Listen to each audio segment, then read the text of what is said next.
I-add to cart mo na ang swerte. www.pakbettv.com.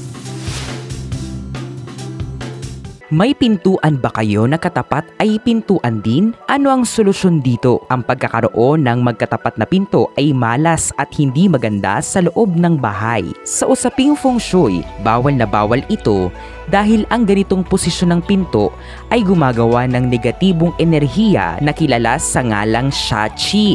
Ang resulta kapag hinayaan ang ganitong posisyon ay kaguluhan sa loob ng bahay. Madalas mag-away-away ang mga tao sa loob at walang pagkakaisa sa pamilya. Kahit sa opisina o sa apartments kapakbet, ang magkatapat na pinto ay bawal.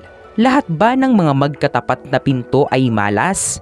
May mga iilan na hindi ganon kalakas ang malas na binibigay. Pero hindi pa rin dapat ito isawalang bahala mga kapakbet. Ang mga iilan sa magkatapat na pinto sa bahay na may malaking epekto pagdating sa kaguluhan ay ang mga sumusunod.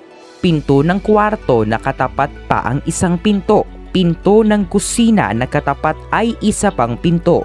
Pinto ng banyo na katapat ang pinto ng kusina. Pinto ng banyo na katapat ang pinto ng kwarto. At main entrance door na katapat ay isa pang pinto. Ano nga ba ang mga nararapat na solusyon dito upang maiwasan ang malas at kaguluhan sa bahay mga kapakbet? Una, maglagay ng kurtina. Unang-una sa mga solusyon na ito o pangontra ay ang paglalagay ng kurtina sa pintuan na magkatapat. At dahil naapektuhan ng magkatapat na pinto ang enerhiya sa loob ng bahay, ang paggamit ng kurtina ay isa sa pinakamadali at pinaka-epektibong pangontra laban dito.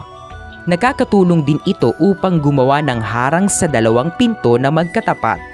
Maaari kang gumamit ng kulay pulang kurtina o mga lucky colors para sa nasabing taon. Pangalawa, gumamit ng mga crystals.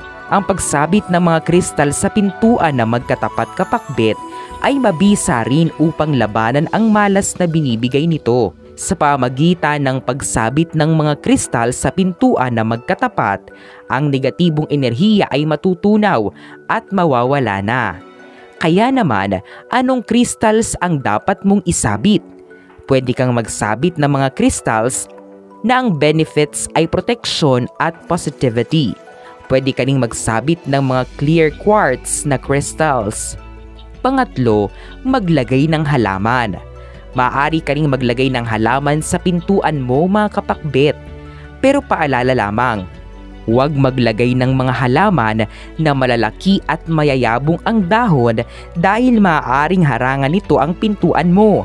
Sa pagdidilig, pwede nyo itong ilabas isang beses sa isang araw at paarawan. Pwede kang maglagay ng mga welcome plants at lucky plants. Pang-apat, magsabit ng mga bulaklak na paintings. Isa rin sa epektibong pangontra laban dito mga kapakbet ay ang pagsasabit ng mga paintings na bulaklak ang laman. Piliin ang bulaklak na ang sinisimbolo ay kapayapaan, proteksyon, positivity at swerte. Ang mga bulaklak na ito ay ang lotus, orchids at peonies.